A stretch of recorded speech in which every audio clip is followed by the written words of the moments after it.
Hello, everyone, and welcome to another episode of The Kuehl Show here on 12 Ounce Sports, another quick shift edition of The Kuehl Show. Thank you all very much for watching. We are live, like we said, on 12 Ounce Sports. I am your host today, the insider to the insiders, Tyler Kuehl, and we got us a jam-packed show today here, guys. Let me tell you what. We got all sorts to talk about. The wife is yelling through the window that she loves me. That's always good. Make sure you're watching us. Of course, if you're not watching us here on Twitter, Facebook, YouTube, Zingo TV, channel 761, make sure you watch us tomorrow on the replay of this episode of The Kuehl Show. And make sure you get involved by using the hashtag TKS and at The Kuehl Show. Tyler, why are you running through everything so fast? Well, because I may have someone on the line that you guys want to hear from, and also the fact that, well, we only have an hour in this quick shift edition here on 12 Ounce Sports. Thank you very much, of course, to Second String Leather Company, repping their swag once again here on TKS. Make sure you check them out, secondstringleathercompany.com. Make sure if you ever have any custom gear you want created into your own personal wallet, your own bathroom bag, all that stuff, check them out. They got all sorts of good stuff that they can create with your old equipment. And, of course, remember, always Second String Leather is hashtag crafted from the crease. MyBookie.ag down here in the corner. Bet on all sports on MyBookie.ag. Use the promo code 12OunceSports to sign up for free and get paid. All sorts of sports to talk about. Of course, we are here to talk about the playoffs. And with that, we are going to bring on our first guest today. We'll talk about everything with the playoffs with this man here. He is a writer for the Hockey News. Ladies and gentlemen, welcome to the show, Stephen Ellis. Stephen, how are you doing today, sir? I'm doing great. How about you? Oh, we are doing all hunky-dory here in West Michigan. And, this has just been a whirlwind scenario. We're still technically one win away from a certain team from going on to the Stanley Cup Finals. But for you yourself, you and the guys at the Hockey News have been providing so much coverage for these playoffs. Tell us from the journalist side of things. We've talked with guys that have, been calling games and just been watching as fans. From a writer's perspective, how has these playoffs been so different from playoffs in the past? Well, part of it is the access is kind of different. And the one thing because most of the Hockey News guys were all based in Toronto, so we would get a lot of our quotes from things going on in Toronto. And but now the way they kind of have it working is it doesn't need to be just the two teams that are playing in one city. But for most of the playoffs, it was half the teams that were still around were playing in Toronto and the other half were playing in Edmonton. But the Zoom capability that allowing us to interview any of the players, talk to new players during those press conferences is something that's never been done before. So technology has been a huge help this year more than ever because we have been able to be connected to all the major stories. And if we're covering a game going on Toronto versus Boston, well, that same day we can ask a guy who was playing on the totally different team, playing on the Islanders, playing on the Oilers, playing on the Blackhawks, type things. That's been really cool, being able to get more access to that. And but otherwise, it's been kind of weird just not being at the games. But at the same time, it's unprecedented times. Where I live right now, actually, I could see Scotiabank Arena. I didn't get to go to any of the games, so that part was kind of weird. But it's a lot more access than we're used to. Just no one-on-ones. But otherwise, I'd say it's been kind of a nice, different experience. Yeah, from a fan's perspective, we sit here and we watch at home, and I've had a lot of people come up to me and say, "Isn't it weird watching without fans?" I'm like, well, yes, but then again, there have been some games where I've called games in front of no people anyways, so it's almost second nature to some of us, but it makes it for a very unique experience. And like you said, the technology's been so amazing because we've been able to have a lot of people do Google chats with us here on the show, doing Google videos and so on and so forth. And I guess the big thing, of course, with these playoffs, Stephen, kind of getting into the on-ice action here, has been the extended playoff format, the 2014 playoff format. Not your typical, 4 rounds. You have the qualifying round before the official Stanley Cup playoffs. What is your take on that? I've heard a lot of mixed reviews on it. Some guys like it. Some guys say they could do without it. What is your take? And obviously with Seattle coming around here in a year or two, there's going to be even more teams. Would you like to see an extended playoff format in some format or in some way in the NHL here in the future? Well, to start, I got to say I'm so used to going to games with no fans as it is. So none of this is all kind of weird. I've covered junior A hockey specifically for about 6 years, so I could say that this is all a very normal experience in that case. But in terms of the extended playoff format, I'd say that's something that I would know. At first, I was thinking that's kind of cool. But as the playoffs have gone on, I gotta say this is kind of getting really dull. I don't feel like each night it's like I'm not too excited to go and watch even an elimination game in the conference finals, because I don't know if it's just because two of the teams that are in that are made it to this far, being the Islanders and Dallas Stars, are more defensive teams. But I think it's kind of just the fact that it almost looked like the players were starting to get tired out pretty quickly, and having that extra round of the playoffs definitely kind of contributed to that. But I'd say kind of like the qualifying round and the round great hockey, and the first round was kind of a step down from what we're used to in the first round, and then it's kind of been some nice moments kind of sprinkled in, but there's been a lot of other times where it's like we were expecting more chaos, and we thought maybe the fact that there was so much time off for the players that the players would have kind of been rested, and I think we'd see some more fun. And I don't think we've been really seeing as much excitement as we're used to in the playoffs. And as a result, like we were getting to the point where it seems like each game has almost been a chore. Watching the Islanders win a double overtime game with 24 shots is not exactly what I expect the playoff hockey at this point of the year. But at the same time, it's a style that's working for them. So what I would like to do, if they are going to attempt a kind of an extended format, is maybe a 4-team wildcard tournament where I don't know how the format would fully work, but it would have to be something kind of like what we see in baseball. And obviously they have 2 teams per conference, and then that works per league, so I should say, and that works.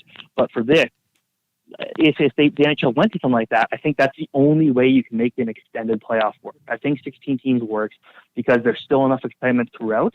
Adding this extra round has kind of not been as exciting, because this is the point, usually the 4th round of the playoffs, so we'd all be thinking, okay, well, the Stanley Cup's coming on, every game is so important, and I feel like we're just seeing some dull action that we wouldn't have seen in a usual year. Yeah, I've honestly realized that myself, and it's like having last night to myself and not having to watch hockey. It's crazy, because at the beginning of the qualifying round, even the round robin, we're like, oh my gosh, we have hockey. We're so excited. And there was some great hockey, of course, no question about it. And there have been some good games as the series have worn on, but it just seems like you're almost putting an effort to watch the games. And my poor wife, that we heard off the top of the broadcast yell through the window, it's taken a toll on her too, because she's like, oh, is there any night that we can't watch hockey? And I said, well, no, unfortunately. Yep. But it has been exciting, but now we are down to 3 teams. We obviously have game 6 tonight between the Islanders and Tampa. Dallas, though, has already moved on. They clinched a spot. We'll get into a little bit more in depth in our second half of our program today. But you wrote a piece that came out yesterday, Stephen, about Anton Hudobin, and a goaltender that, and I make the joke all the time, that had you said that Pavel Francouz and Anton Hudobin were going to go up against each other in the Stanley Cup playoffs back in October, I would have laughed at you.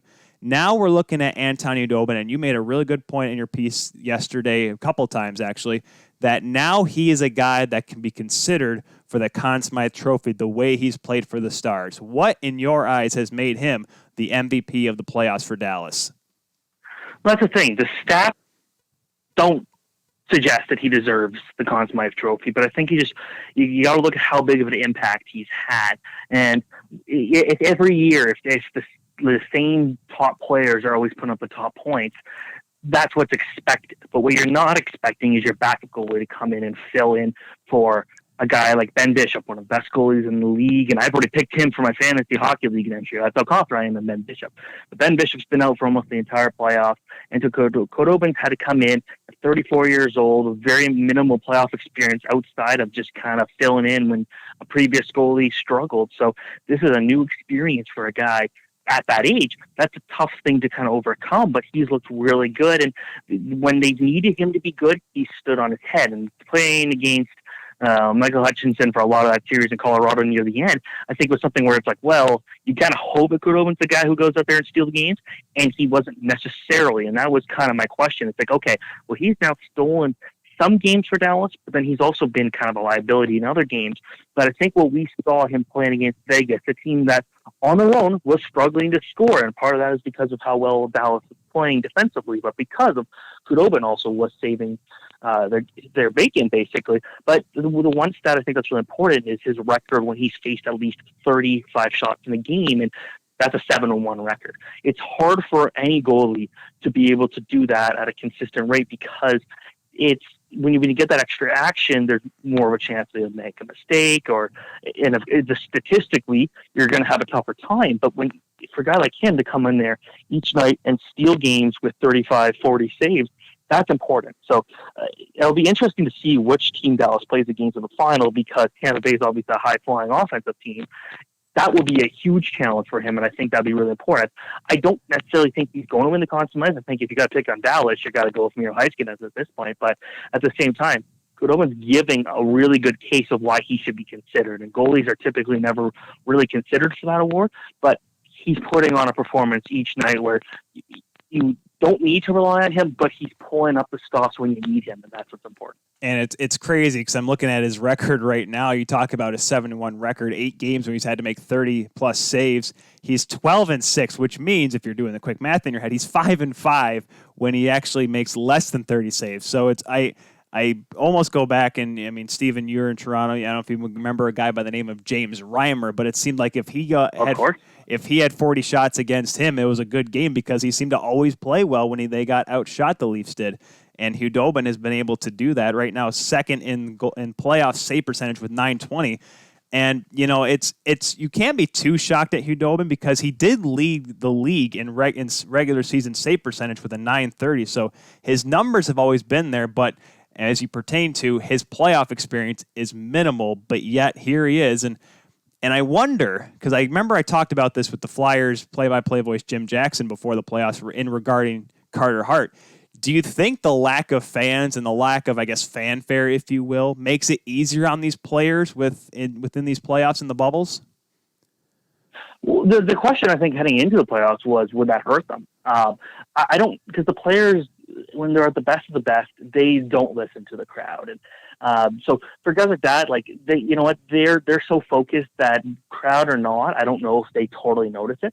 The one thing that I think we've noticed though is when you look at some of the hottest goalie runs of the playoffs, Thatcher Demko, Jonas Korpisalo, Anto Khudobin, Carter Hart, what do they all have in common? And that is almost no playoff experience whatsoever. So I think that's actually something that's kind of been interesting, where the goalies that have never been in this situation before and are going in completely green, completely fresh, have nothing to lose, are the ones that are really performing well. Because look at that Philadelphia series. Carter Hart was not the problem. Carter Hart was the star, and he was the guy that had never played a playoff game before. And he's played in big World Junior games, he played in big WHL games, but he never played in a situation like this.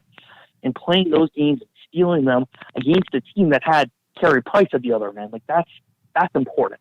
So I think that's really cool to see that these goalies that don't have an experience going in fresh, and they're not thinking about past performances or past mistakes. They're thinking, well, you know what, I got nothing else to go off of. Let's do this.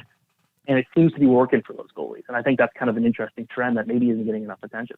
And that's why I almost wonder, will the next year's playoffs, wherever they, however they may be, with fans, without fans, I mean, will it be different for all these kids? It'd almost be like they're rookies all over again. But talking about Dallas as a whole, is this a team that we should take seriously? Because I've gone on record multiple times saying, this is not necessarily, they made it to the playoffs and they, won a Central Division that was kind of they were towards the top of a Central Division that was kind of wavery at times, but yet they beat Calgary. And then they somehow outlast Colorado, who was heavily favored in that series. And then they beat the #1 Vegas Golden Knights, which at the time looked like the best goaltending tandem and the best team in general heading into the conference finals. Are they now at that point where you consider them a favorite heading into the next round in the Stanley Cup Finals? Or are they still a team that said, yeah, but they shouldn't have been here anyway, so we can't take them seriously still? You got to take them seriously at this point because, they don't play exciting hockey. They might take 9 shots in 9 shots in an entire game, but if they stop every single one of them, that's all that matters. And for Dallas, it's the fact that heading into the playoffs is like, okay, well, we know what Jamie Benn could do. We know what Tyler Seguin could do. But Dallas is one of the worst offensive teams in the NHL. I believe in terms of goals for, they finished 28th out of 31 teams. Not great for a playoff team, not at all. but they were good in their crease, and they had some really strong defensemen. Like, that's the thing. Taylor Fedun and Jamie Alexiak are two guys that you wouldn't think of being like high quality players, but they were fantastic during the regular season. Alexiak's showing that again in the playoffs. He's like an unsung hero for the Dallas Stars in terms of possession and blocks and everything. So the fact that Dallas' depth is really kind of pulling their weight is huge. But this is a team that I don't believe anyone's got 10 goals in the playoffs for that team. Very few guys actually have more than 15 points. And Jamie Benn's been playing really good, but Tyler Seguin, you wonder where he is in an average night. And Radulov will come up big one night, and then you forget he's on the ice the next game. So there are guys that are on there that are just kind of not necessarily playing to their full potential each night.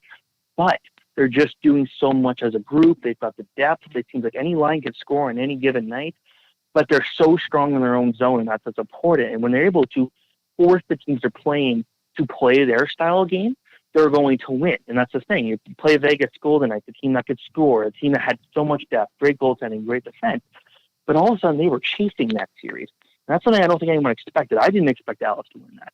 If they were to go play Tampa Bay, well, Tampa Bay's been suckered into a few of the Islanders style games. Again, a game where the Islanders won with 24 shots in double overtime. That's ridiculously stupid that even happened. But the fact is, like, if you can take those teams out of what they're good at, and that's what Dallas has been able to do all year, that's when you got to take them super seriously. I was thinking about it because I've always given the minor criticism to Marty Berdeur's stats because he played on a 90s New Jersey Devils team that was incredibly good at defensive hockey. But similar to Dallas, they did it as a group, which is funny because Dallas lost to New Jersey in the 2000 final, if all of us remember. But like, there's no real. I mean, they had offensive talent at the Devils, but there was no superstar off. They didn't have like any standout scorers. They were just a good collective team.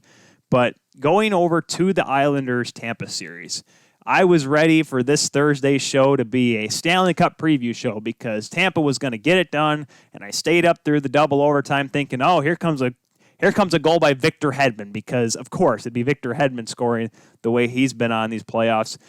But Islanders hold on. They win the game. Jordan Eberle, of course. Jordan Eberle scoring big goals in Canada. Who would have thought? My goodness, it's a crazy deal. But is this series over tonight?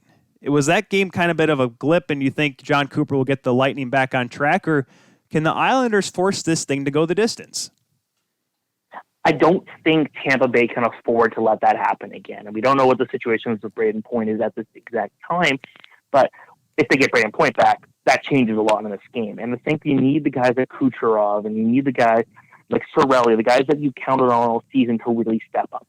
The Lightning kind of fell into the Islanders' trap. They couldn't get any of their good scoring chances. They made mistakes.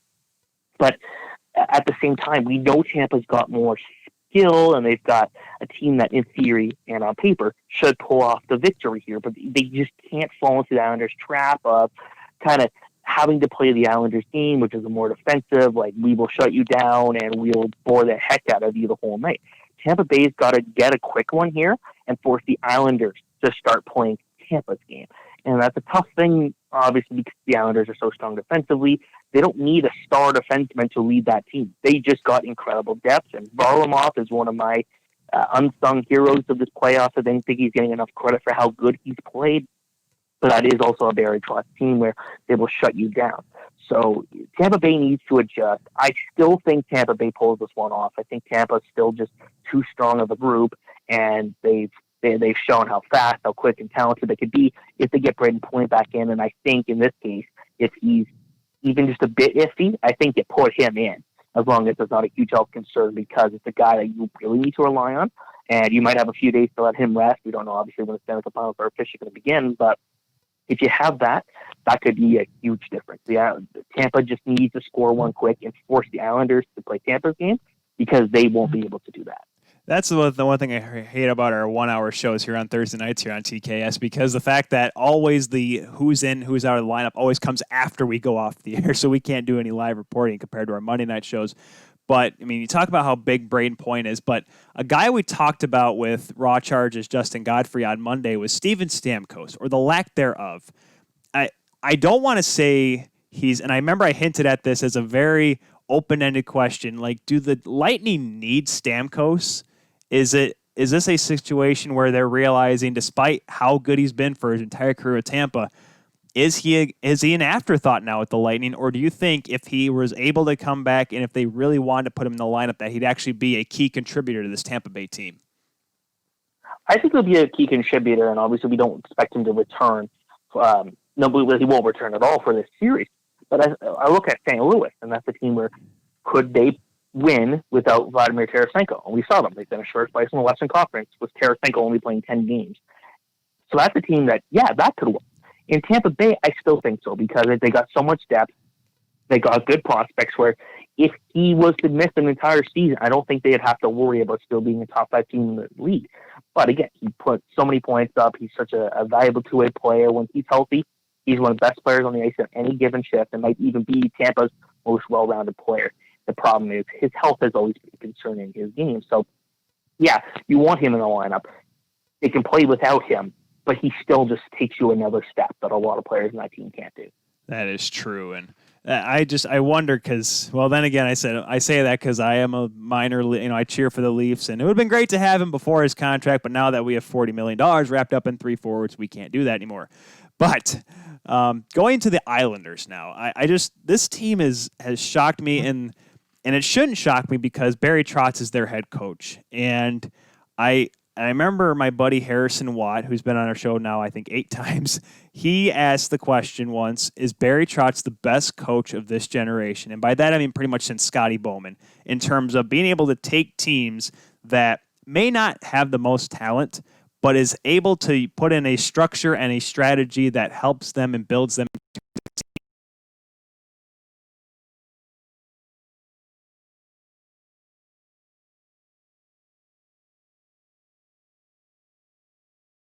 Able to take 2 goaltenders in terms of Robin Lehner and Semyon Varlamov, whose careers who looked like they were going nowhere. Now, once again, they're number 1 goaltenders, and has been able to create a system that has just absolutely thwarted some of the best offenses in this league. Should Barry Trotz have won the Jack Adams? I guess that's my question. Obviously, there's a huge case for that. This is a guy that no matter where he goes, he gets the most out of it. Nashville Predators. When have they ever had a star forward for longer than 1 season? Never.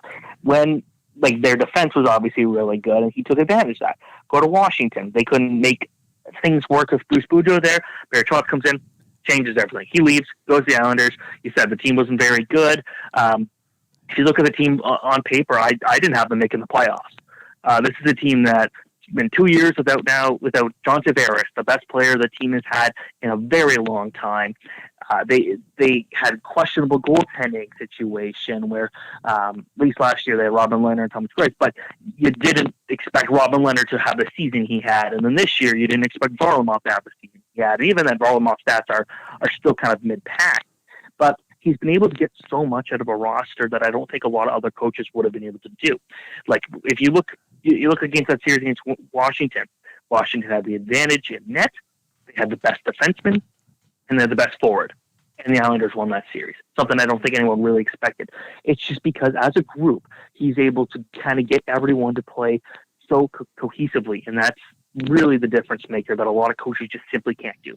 So you look at that, and I think that's kind of what makes him such a good coach. He gets so much out of anything, and he took the Capitals to a level that another great coach wasn't able to do.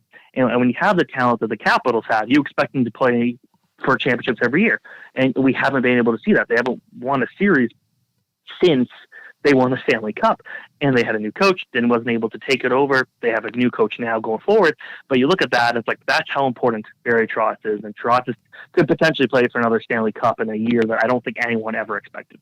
And of course, by new coach, you're talking about Peter Laviolette, who recently signed the last couple of days with the Washington Capitals to be their new head coach. I'm sure everyone that was expecting Mike Babcock to be the coach is disappointed. I mean, it would have been great for our show because we would have had our good takes here on TKS, but you talk about how Washington had that superstar talent that Boudreau was able to use. You almost wonder if Boudreau had those guys with those Nashville teams in those early 2000s, like when Pekka Rinne was just hitting his peak, how far could those Nashville teams have gone in those days? Now, obviously, we're going to be looking forward to the Stanley Cup final, and you think Tampa's going to do it, so pretty much it sets up a Sun Belt Stanley Cup final in Edmonton. I know it sounds funny, but hey, you know what? It's 2020. Everything is funny.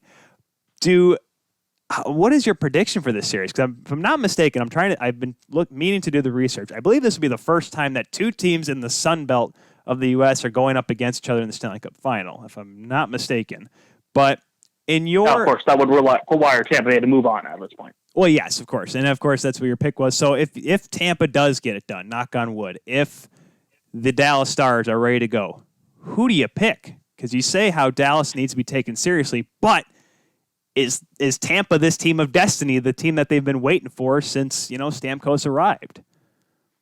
I never like to change my Stanley Cup predictions until the team that I picked to win the Stanley Cup is no longer in it. And I picked Tampa Bay to win the Stanley Cup back in August. So I'm sticking with Tampa Bay. But I think Tampa just has too much skill where Dallas is just going to need to take their game to a whole new level. And again, they've look at the forward situation. Well, you got Kucherov. Well, that beats anyone in Dallas. Look at the defense situation. Well, would you still give that edge to Hedman over Heiskanen? Heiskanen's had a better playoff, but overall, I'd still take Hedman in that case. In net, who do you take, Vasilevsky, or do you take Anton Khudobin? So in that case, Tampa Bay, not Russia. Tampa Bay's got all the big stars you need. But at the same time, that truly has not mattered kind of in this playoff at all, which is why Dallas is where they are. You got to give credit to Dallas. I just don't think they have enough for Tampa Bay. This is a Tampa team that learned a lot from that loss to Columbus last season. They've been good from start to finish. They really haven't had any hiccups this year. And I think that's something that's almost kind of ignored. And as a result, I still think Tampa Bay is going to go with it. I picked Tampa and Vegas to be in the Cup final back in August. I was close, I'll say, but I've also picked Tampa Bay to be in the final 5 years in a row. So, yeah, you could see kind of my reluctance at one point there, but I'd still go with Tampa Bay winning the Cup. It's funny because I'm trying to look on the old list of all the podcast episodes that we've had here on TKS, because I remember as soon as that series ended last year against Columbus, I came out and I'm pretty sure, I'm 95, I know I've said it the entire season, but I congratulated the Tampa Bay Lightning on becoming the 2020 Stanley Cup champions because there's just so much similarities between this Tampa team, which ironically was built by Steve Yzerman, to those Yzerman Red Wings teams of the 90s. They always had a good team in the regular season, flamed out in the playoffs. The Red Wings in 96, 62 wins. Tampa, 62 wins. They lose in the first round. Both teams didn't win the Stanley Cup. The next year, they won. I'm hoping this team is the team of destiny because, man, I've been predicting this team for now almost 400 days to win the Stanley Cup. So it would be an interesting Final Four sure, no matter who makes it. Hopefully Tampa does, or else Steven and I here look like buffoons because we don't. We got to make sure our picks sound good. But shortly after the Stanley Cup Finals and the Stanley Cup is handed out to whomever wins, we will have the NHL and almost said NFL draft because for some reason that's bigger than the NHL draft, even though it shouldn't be. It's a crime. The NHL draft coming up, and Steven, you wanted to make sure we talked about it because obviously there is a lot of talent this year coming into this draft, and everyone's pointing the finger. Alexis Lafreniere, number one pick, going to the Rangers. Well, I mean, that's 99.9% true. But then there's other guys that everyone's talking about, Quentin Byfield, Tim Stützle. Those guys are going to be top five, no question about it. But outside of that, though, there is a lot of talent still. But who out there that is probably going to be a first-round pick, maybe a high-end, that no one's talking about, Steven? Who do you think is right now kind of being brushed under the rug but should be talked about a lot more heading into this draft? Well, that's kind of a tough one this year. This year's draft is so weird. We kind of all expected 2020 to be this year of incredible prospects, and it lived up to it. Of course, this season was completely strange. The one guy I think you really got to keep an eye on is somewhere where a lot of people have them ranked 20th to 30th is Hendrix Lapierre out of the QMJHL. He's a guy that before this season started was almost for sure a top 10 pick, but concussions have really, I believe it's 3 concussions in 2 seasons have really slowed his game down, and as a result, he hasn't played as many games. I believe he only had 19 games this year, but he looked really good in those 19 games. He's a guy that, if healthy, I think has so much upside where he would be a top 10 prospect, but because he missed so much time, that didn't help. So I think a team that's looking to take a bit of a gamble might have a couple picks in the first round, Ottawa Senators, who could maybe take a risk later in the first round, could really benefit from this dynamic two-way center with pure skill. But again, he does have the injury concerns surrounding him. Another one is actually a goalie, Nick Malik, and he's a guy that a lot of people had as early as 2 years ago as the number 2 goalie to Yaroslav Askarov, and this year kind of was a rough year for him. He played in the Czech League, really struggled. He was playing against guys as much as in the case of Jaromir Jagr, like 30 years older than him, but he was able to play against older competition and kind of learn that style. He played in the Czech 2 League, and then he came over to the OHL, and he was never able to find his momentum because he was moving around so often and getting pulled from league play to play internationally. And I think someone like him still is, when a guy is so highly rated early in their career, it's someone where they have an opportunity, I think, to be a breakout candidate again in the future. And he's not high on the rankings right now. I believe the European rankings, he's something like the 8th or 9th goalie at this point, but he's someone where he proved what he's able to do at points. When he plays internationally, he could be totally dominant, absolute steal games. And so he's something where if you're looking for a long-term goalie project, might be someone to really target. Malik actually is currently, because he did play in the OHL, like you said, it's probably why he's on the North American list. He's actually up to 10th. I don't know if did I see him on the. Did you that say? Would be right, but he is back in Europe now, at least going forward. But of course, that one doesn't matter in the rankings. That makes sense. Sometimes the NHL Central Scouting rankings are just funny because I always say but this guy's from Europe, but he's playing in the OHL, so that makes him a North American skater, but he's European. It just sometimes it gets a little confusing. But I mean, there's a couple guys I don't think a lot of people are talking about. But who do you think? Because last year we saw Moritz Seider get drafted by Steve Yzerman. And I remember watching that draft, and I was with Mo Seider. My jaw was on the floor about as quickly as his was because no one expected that. The Red Wings obviously picking 4th overall. Ironically, that's where Steve Yzerman was picked in 1983. But is that where do you think Stevie Yzerman's going to make another bombshell pick, kind of like another shocker, or do you think he's going to stay the course and just kind of go next who's the best available? Because some people are saying Cole Perfetti may jump up a little bit because it seems like he can fit in with Detroit. What do you think the Wings will do? Well, so if Mort Seider, that's the guy who I had ranked 5th last year, and a lot of people had him ranked much lower, and he actually went 6th overall last year. But I think that was a great pick because he's a guy where a lot of people are saying, like, who? Why?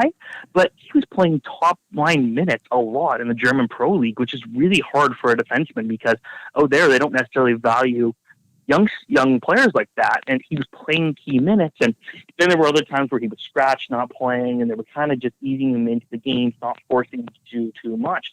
But when they would play him, they would give him key minutes. And I think that's something where there was so much untapped potential. He went to the AHL this year, and he lived up to all expectations. For Detroit specifically, and going forth, I think the guy that, at least from what I've been told, it seems like the guy they're really targeting is Cole Perfetti. And he's played near the area, he's played Saginaw. He's one of the absolute best pure goal scorers in this draft. He had 38 goals, I believe, 2 years in a row, 37, 38. But this year, he just absolutely found his game as a two-way player as opposed to just a one-dimensional goal scorer. And when you get a guy who could score so often, all of a sudden now really improving their two-way play, their defensive play, and their passing play, that adds a lot of value. And from what I've been told, his skating's really improved, and the Detroit Red Wings have definitely shown interest in him. And I think anyone who tells you outside of the top 1 pick is like guaranteed and of a player going in any specific order, they're lying to you. I've heard some scouts that say Quentin Byfield's going to number 5. I've heard others saying number 2. Some have even said number 1. Tim Stutzel, same thing. So I think if I were Ottawa Senators going 3 and 5, I would go and pick the Swedish Terror Twins. I'd go and pick Lucas Raymond and Alex Holtz because they're so good together. And if you can get that chemistry playing even 2-3 years from now, I think that's going to be massive, which then would obviously give Tim Stutzel an opportunity to go to number 4 to Detroit. And he's a guy where you look at how, he's good friends with Mort Seider. That'd be an easy connection, I'd say. But Seider wouldn't come over the next season, I should say. But there's still so many good options that even if you're picking 4th, you're getting someone this year that's going to be a star. This year's draft is going to be, in my opinion, the best draft since 2003.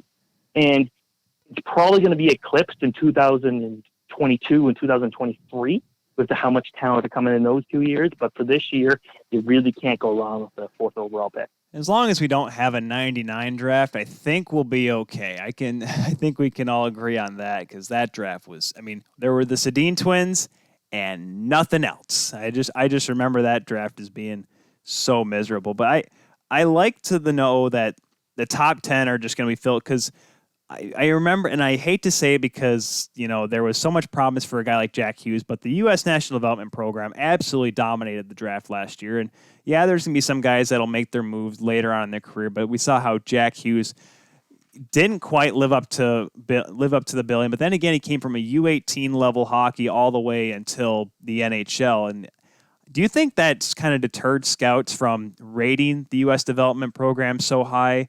Or do you think that's just because it was a bad situation? They put a kid that was too young onto a team that was still going to struggle despite how good he may have been in the junior ranks.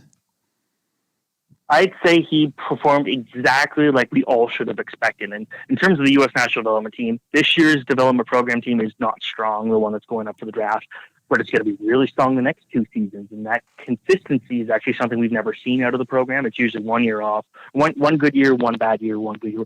This is going to be, the next 2 years are going to be very strong for the program. At the same time, though, no, I think with how Hughes, I still think the guy who's going to get 65 points next year, and we're going to see his true value. If you look at his numbers and compare all the analytics, the closest comparable for a number 1 pick in the last 15 years to Jack Hughes is actually Steven Stamkos. Steven Stamkos, outside of his injuries, has had a pretty good year. He also had a very similar career projection to Vincent LeCavier. So, yeah, he didn't have a super strong start, but you look at those guys, and you look at Joe Thornton, guys who weren't necessarily big-time impact players right away, and you realize, you know what, there's nothing to be really worried about. I would say Hughes kind of wasn't surrounded by the best talent each night, and the New Jersey kind of spread their lines out. But he's playing this like Blake Coleman for portions of the year, and while Blake Coleman's a good player, he's not someone who's going to really get the juices moving for a guy like Hughes. Hughes needs to be surrounded by top talent and guys who can take his play. Because I think a lot of times this year, you look at plays that Hughes made, it's like, well, if he had a better winger beside him, that winger probably would have put the puck in the net. And so Hughes necessarily wasn't the problem of New Jersey, and he didn't have a great year, but I still think there's so many positive signs about him. There's a reason that by 13, 14 years old, there was a lot of talk about him. He's a very talented player. He can control the play. We saw what he did against his own age group. It's just going to take time. Usually when you see a top prospect like that kind of make an impact, they're going to a team that will at least have 1 or 2 guys to really kind of spice things up. And New Jersey didn't necessarily do that for him. So it'll be interesting to see how New Jersey tackles the offseason. They're going to need to give him some help because you don't want to waste too many years of youth development. But I see there's no reason to be worried about him or even the U.S. development program at this point. It'll definitely be interesting to see how the draft goes. It's always fun to see, obviously this year number 1 seems pretty darn unanimous, but who's going to go after? Will it be Stützle? Will Byfield jump up to 2? There's so many questions, so little time. Folks, make sure you follow Steven on the Twitter at Steven Ellis, THN, and make sure you check out all of his great stuff on the Hockey News. He'll be giving you, obviously, great draft coverage leading up to the draft, which will be shortly after the Stanley Cup Finals, which I think October the 6th, I'm not mistaken. That's right, Steven? That's the first day of the draft? That is correct, and I can't say I've ever wanted a draft to hurry up as much as this one, because this feels like it's been 5 years in the making. It's crazy, and the crazy part is we don't even know when next season's going to start. So this may be our last. The draft may be our last hurrah. I mean, we'll have like 2 days of free agency, and then it'll be the off season all over again. Steven, thank you very much for joining us here today. It's been a pleasure. We will definitely chat with you. Maybe if we have a crazy weird pick, we'll see. We'll have to give you a call and ask what was Steve whatever this team was thinking. It may be Stevie, maybe someone else. But thank you once again, Steven, and enjoy the rest of the playoffs, and can't wait to see how the draft goes.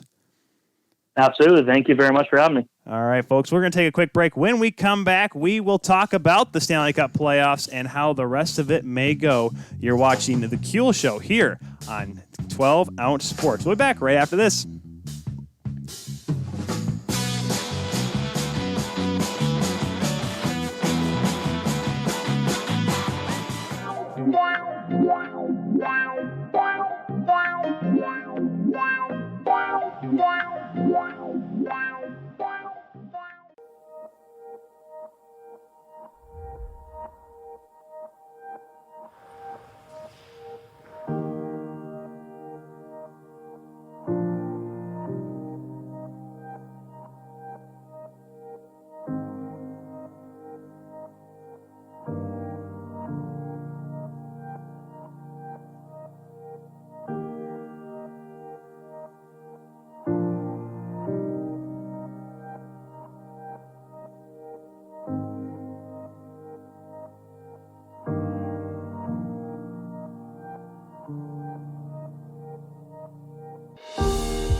welcome back to the Kuehl Show, everyone, here on 12 Ounce Sports Quick Shift Edition.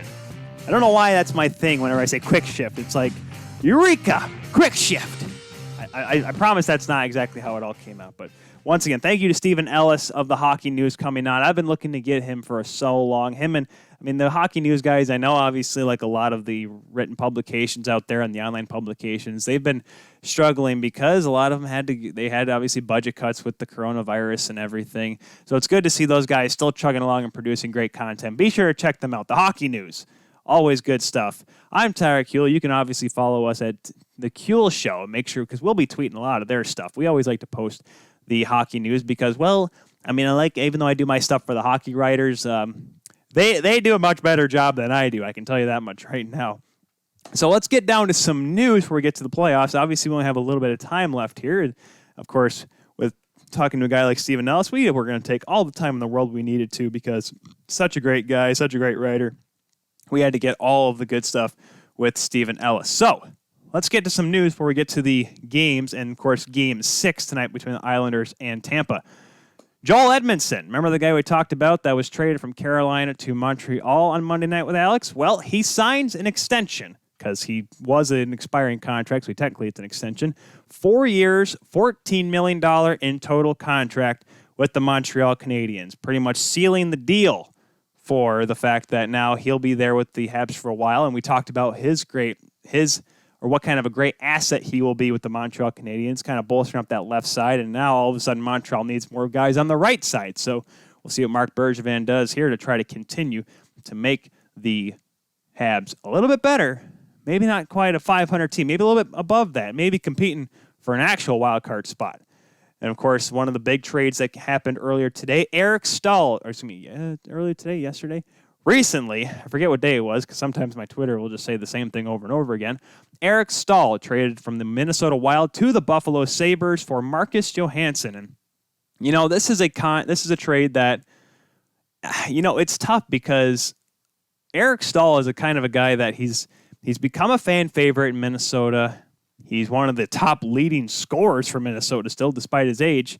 So it's tough for Minnesota because, this is a team that looks like they have an opportunity to continue to rise despite always being a team that just always seems to somehow get in the playoffs.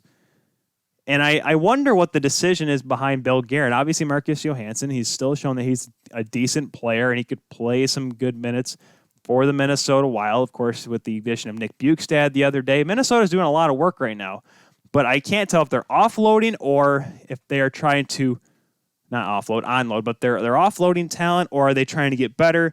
Because right now, Matthew Dumba sounds like he's on the trade block in Minnesota. And that guy is a seemingly top defenseman in this league. And I wonder, or top defenseman on Minnesota. And I wonder, are they going to get rid of him? Because are you getting better or are you getting worse? That's what I want to, emphasize. I want clarification. If I'm from Bill Guerin, I want to know, is Minnesota going to get better, or are this is a team that's looking to rebuild? I mean, they've been such a wavering team on the playoff bubble team now for, the last almost decade now. You wonder if now they're just going to try to, they're going to try to rebuild or retool at least to become a better team and maybe be a contender in a few years. Because obviously with the salary cap nowadays, it's possible. It'll be tough to get free agents, maybe that's what they're doing is offloading contracts. Zach Parise is still making a lot of money, by the way, for the next, only a couple of years now. I forget the contract's almost up with one Zach Parise and Ryan Suter, too. But Suter, I think, was still a quality defenseman for Minnesota.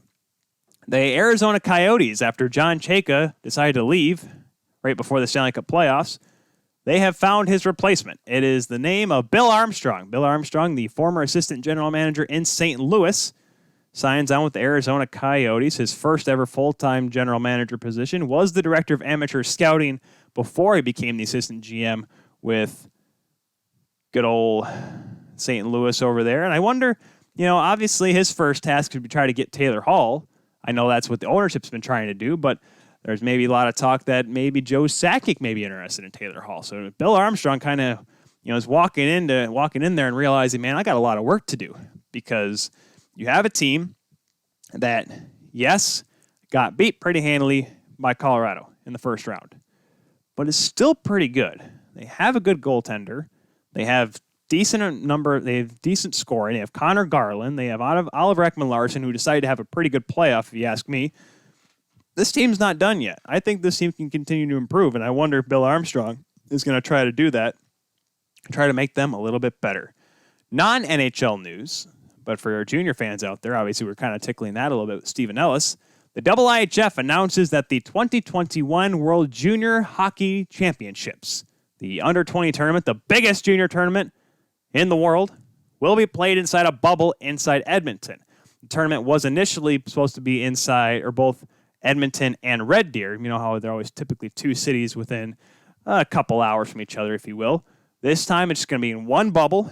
Obviously, the IIHF has seen how the NHL has been able to operate in Edmonton with the Western Conference bubble, and they realized, hey, that could work for us too. Because, heck, there's only so many teams in the World Junior Championship. It could work. There'll be a lot of ice, a lot of teams playing at the same time, or a lot of teams playing back-to-back-to-back-to-back. But it may work. You'll probably have games at 9 a.m. and 10 a.m. over there in Edmonton, but it could still be good. You know, a lot of good hockey, and they'll be all in one place, which means we get Gord Miller 10 times a day, and Ray Ferraro. It's going to be great. Gord Miller, the voice of Hockey Canada, ladies and gentlemen. So that'll be interesting. Edmonton will also get the 2022 World Junior Championships as well, which will also include Red Deer. So they hopefully can have fans, because obviously the World Junior Tournament is such a big money grab. Actually, I don't want to say money grab, but it's a big money maker for Hockey Canada and for whoever Hockey Federation's hosting. I know they had to move the Sweden one in 2024 because of the move to 2022, but at least we'll have, hopefully, knock on wood, we'll have fans next year, so Edmonton or Red Deer can go crazy for Canada, because it's fun. Well, at least I feel like whenever they're out in the prairies, it's a lot louder. I mean, Vancouver was still pretty good, but like, you guys remember when they were in Winnipeg? Remember they were in Saskatoon? Man, that place was rocking. It's fun because they're so much more rowdy, and the 50-50 raffles, $2 million or whatever the heck it is. I'm getting off track here. So we only got like 10 minutes left now here in the Kuehl Show because I went off my rants and all that good stuff. And obviously, once again, we had a great chat with Stephen Ellis in our first part of our show, which did carry a little bit longer. But you know what? Who cares? It was a good chat. I like talking to him. We'll definitely have him on the show again if, he wants to come back. I hope I left a good impression on him. Do you think he liked me? No, it'll be great. So, first order of business, Dallas. Moving on to the Stanley Cup Final for the first time since the year 2000. Man, it's been a while. This was their first trip to the conference final since 2008 when they lost to Detroit, who ended up winning the Cup that year, if you guys don't remember. They do so by winning in 5 games against the Vegas Golden Knights. They win in dramatic fashion as well, coming down from behind a 2-0 deficit early into the third period. Goals from Chandler Stevenson and Riley Smith for Vegas. But then Jamie Benn scores his 8th goal of the playoffs. All right, it's a 2-1 game. They'll have a little bit left. Then Joel Kiviranta, my new favorite Finnish player. He looked and he said, "We're not going home." Well, I mean, they weren't going to go home anyway, so it was game 5, so they wouldn't have, if they lost, they would have gone to game 6, but he said, "We're not going home without a win." That's what he meant. Gets a power play goal late to tie it up, and then, in overtime, a guy that's been pretty quiet this series, and a guy that's been, oh man, maybe he's only a one-series wonder. He scored 4 goals in that clinching game against Calgary, but hasn't been able to do much since. Scored a couple goals here and there, but hasn't done anything. Dennis Gurianov with the one-timer blast by Leonard, and Dallas Stars are going on to the Stanley Cup Finals. Now, yes, if my team that I want coming out of the East wins, I hope Dallas doesn't win because that's my pick. But there's still the Dallas Stars, whose goal song is Pantera every year for the last 20 stinking years. Woo! Stanley Cup Finals. It's so much fun. Good for them. 9th goal of the playoffs for Dennis Gurianov. This guy is on fire, and I'm not mistaken, he's getting up there in terms of first-year goal scoring record for the NHL playoffs. I'll have to do my research before Monday's show. And, of course, one of the big reasons why they won that game, Anton Khudobin. 34 saves. As I mentioned with Steven, that's his 8th game that he has made over 30 saves. In the playoffs, he has a 2.62 goals against average and a .920 save percentage. Like I said, behind Vasilevsky, that is second among playoff goaltenders. I mean, we talked about it with Steven. There's a reason why he's a possible Conn Smythe candidate. I'm not going to say win or lose if Dallas does, how if they win or lose the Stanley Cup, he'll be the Conn Smythe guy because he could have a bad final. Let's be honest, guys. But he has been one of the big reasons why. Yes, you have Miro Heiskanen producing, and now you have Jamie Benn coming in late, being clutch, being a big-time player. And, Yoel Kiviranta just doing his thing over here. It's like, hi, guys, I'm here for the clinching games. But, this team has been able to come around, and it starts from the goaltender out. Anton Khudobin plays well, and it just moved through this entire lineup. He's looked good. The Stars are looking good, and the stars align for this team to make the Stanley Cup Finals. Yes, I said it. The stars align. The coffee's finally kicking in, of course, with 7 minutes left. What a thought. Now, Game 6 tonight, 8 o'clock puck drop. Islanders, Tampa. Who is going to win? Will we see a Game 7 on Saturday? Because I'm sort of hoping so, because Monday we got a big show, and I want to make sure we can do our actual Stanley Cup preview before Game 1 of the Finals. That'd be nice. So I'm hoping the Islanders win, and I hope Tampa wins because I picked Tampa, and Tampa, gosh darn, it's got to do it. I've had this pick for over a year. It's been like, let's see, is April, so a year and 5 months. So how many ever days that is. I said over 400 with Steven, and I'm pretty close. Price is Right rules. So I got the under, and it's close enough. But listen, the Islanders will play boring hockey. They may win tonight's game. They'll get outshot 30-19, and Devin Taves is going to score the game-winning goal halfway through the second period with a wrist shot that's going to bounce off. No, heck. Let's go with, I'm trying to think of Kevin Shattenkirk's leg off the post and in. They'll win 3-2 because somehow, both teams will come out flying. Islanders will score 2 goals, and then Tampa will score 2 goals. But that'll be it, except for the Devin Taves goal in the second period. So I'm saying 3-2 tonight because why not? Why not have a dumb Game 6, dumb start, boring second half, and then have Game 7 on Saturday night? Which sucks because I have a wedding to go to. I'm going to a wedding for one of my best friends, so that's, I'm glad for him and his wife or fiance are getting married. It's one of the biggest days of their lives. Good for them. But dang it, I'll miss a Game 7. So that's why I don't want to have a Game 7. However, I know for a fact, I don't know. Would they give him a day off? Because I think if we started the finals on Monday, you could still get the series done by October the 5th, which is, I think, the last day they're going to do it. So, realistically, yeah, you could wait till Sunday or Monday, which would be okay. But the way the playoffs have gone, they've just gone bang, bang, bang. They may honestly just be like, all right, Game 6 is over. Perfect. We'll have Game 1 on Saturday night because Dallas would be like, wait, we were having such a nice break. And then Tampa will be like, you got to play again. It never ends. I don't know if they're going to be that dramatic about it. But, obviously it all depends on, like what Steven said, will Braden Point be in the lineup? If he's not even close to being healthy, if he's not a guy that, can go, if he's not even 60%, this is not a do-or-die game for Tampa. If you go to Game 7, yes, you're right, Point is in the lineup. But if you can play without him for another game and give your team a shot to win, now we saw that, of course, in Game 3. Didn't quite work out for the Tampa Bay Lightning. Game 3? Yeah, Game 3. We saw how the Islanders were able to win without a guy like Alex Killorn and Braden Point in the lineup. Now, Braden Point was out of the lineup in Game 5, and we saw how important that was. Because, remember, Braden Point scored the game-winning, what ended up being one of the, I think the clinching goal, actually, in Game 4. Big-time player in these playoffs, very important to the lineup. If you can go without him, though, tonight, if you can say, you know what, even if we don't win, his health is more important for Game 7. Because if he can step up in Game 7 when they really need it the most, last-ditch effort, then yes, absolutely go with him. Because here's the thing. Say you do win tonight with Braden Point in the lineup, but he re-injures himself because he was more at risk than if you let him sit for a couple more days. Well, you're going into a Stanley Cup final against Dallas, who, yes, if without Braden Point, you still overmatch on paper. But then again, look at Dallas. Look what they've done these entire playoffs. They have been outmatched in each of their series, yet they still win hockey games. So I'm just saying, play Braden Point if he's ready to go, if he can go. If he can't, let him sit another game. Give your team a chance to win in the future. Because guess what? He'll be there for Game 7, and that's when you'll need him most. And then maybe he'll have a day off, a couple days off. I mean, if they played Game 7 on Saturday, they played Game 1 on Monday, which would be after our show. Well, actually be during our show, being 8 o'clock puck drop.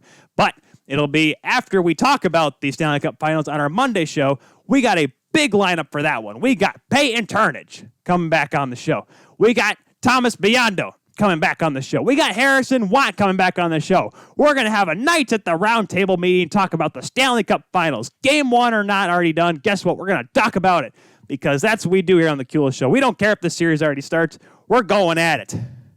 Coming up next year on 12 Ounce Sports the Prophets. They'll be talking about the start of the NFL season and NBA playoffs as well. Oh, man. The Stanley Cup Finals is around the corner.